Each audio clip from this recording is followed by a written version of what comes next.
Shalom, YouTube. This is Sister T, Sister Ebony, Sister Lydia, and welcome again to The Rock. So today, what are we talking about, sisters? we are talking about wives being helpmeets to our husbands and our function, and not allowing the enemy to use us to attack our masters or our husbands, because our husband already has those spiritual attacks, those people that are attacking him, especially taking it from our standpoint, from our lives, our master and his platform and what Yah has for him to do, and how he's bringing out truth, and he's Yah is using him to give the truth out on his channel and freeing a lot of people from bondage, from other people that are not living the truth, not spreading the truth, and keeping people in bondage.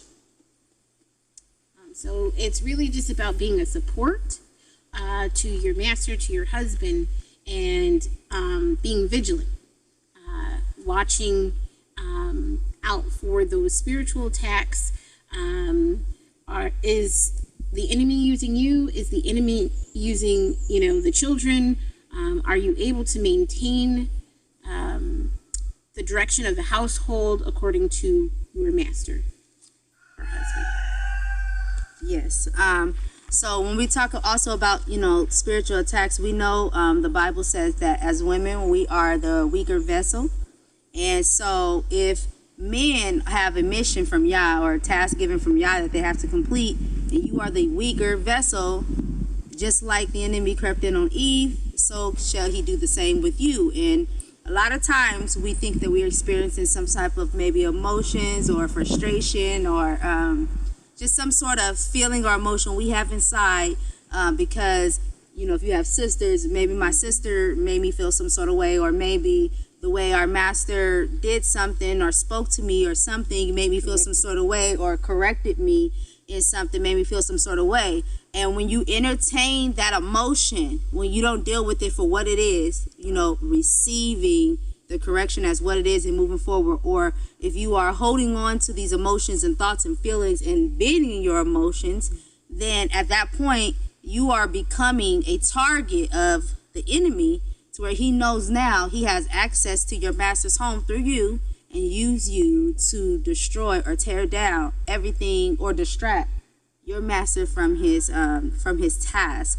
And that's what we wanted to share and talk about, how we need to be on guard and be aware of, because in the middle of having your emotions or feelings or being upset or frustrated, those are the things that we don't think about. Those are not necessarily at the forefront of our mind, that we were destroying or tearing down as wives our master's home, or distracting him in any way. You may think that you're just in a funk, or maybe you feel like you have a reason to be, but nevertheless, the enemy, as the Bible says, walk around as a roaring lion, seeking whom he may devour. And so we just wanted to share that as weaker vessels, we will be a target. Our children, if we're weak, our children are young, they're weak. And so we don't keep it together, neither will they. I was just going to mention that when you were talking about distractions, that brought to mind when Sister Lydia had asked our master about a verse in Proverbs 6 about being loud. Oh, Proverbs 7. Proverbs 7 about a woman being loud. And when we looked into the meaning and the definition of that being loud, it wasn't just a loud, boisterous woman, just loud and sound or whatever. Loud can just be in your demeanor. It can be silent in your demeanor, how you're acting or whatever. So you can be a distraction in that way. If you are being corrected or anything, something's going on with you where your spirit is not right, and you're not in the right mood. You're walking around with attitude, not speaking or however, but you're not being actually loud and yelling or whatever, but you're your spirit is loud and how your demeanor is and your countenance and everything, then you become that distraction. So that was good. And that was a good lesson right there, and just looking behind that definition of what a loud woman is and how that can be a distraction. It's not just what we think of as a loud yelling woman, causing all this commotion and stuff like that. It can be just in your demeanor and how you carry yourself, your countenance and all of that. You can still be a distraction to the household, to your husband, to the vision, and be the enemy is using you in that way. So I just wanted to share that real quick. I thought that was interesting. Maybe y'all can look into it. Proverbs 7. Yes, Proverbs 7, verse 11. Depending on what we choose as we're learning to dwell on in our mind, it's usually what's causing these distractions. I mean, because whatever we're choosing to think about or allowing ourselves to think about or allowing things to be in our mind, or our way of seeing something, usually what it is too, our way of how we see a situation or a particular issue, Contrary to the word and to our master. Yes, and then contrary to maybe his viewpoint, judgment, whatever, usually becomes a distraction to everyone else, to the home, to the master. And every day you live, you have an expectation to live up to. You have a duty, you have a responsibility, and those moments become big things. As we talked about before in a prior video, those little things become big things, and they'll manifest in time, and then they'll throw off the flow. They'll throw off your master from whatever he had going on. They'll throw off even other sisters who are there to help push your master's vision. So if we're not careful, you can be single-handedly, or when it's three of you, the enemy have lots of opportunities for weaker vessels. So that's why we have to be even that much more attentive, paying attention, be mindful, helping each other, because if he's attacking your sister, sure enough, if you available, he coming after you next, and if you're not careful, he can just go through each sister if he wants to, depending on who's available, who's, what he said, he walks around as a roaring lion seeking whom he may devour. If you are open to be devoured, he's coming. And sometimes we have to just be mindful and even help each other. Hey, you looking like you're in a funk. Yeah. Let's fix this. Because you go down, you causing the house to go down, and you causing master to go down. And sometimes, we need to be that support for each other so we can be back on task and on top of things. So very true. Understanding that your role is to help him, to provide him peace, to provide him with rest. And if you get caught up, or your sister gets caught up, depending on what kind of household you are in, you are then stealing time away from your master, getting the things that Yah has put on him to do.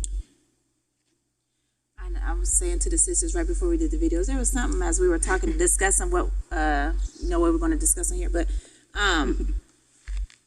not just hindering or taking away from our master's vision, but the people that our master is helping and freeing, we're actually stealing from them also. Because there's a lot of people, if our master didn't have this channel, or if he didn't speak the truth that he did, a lot of people would be lost, or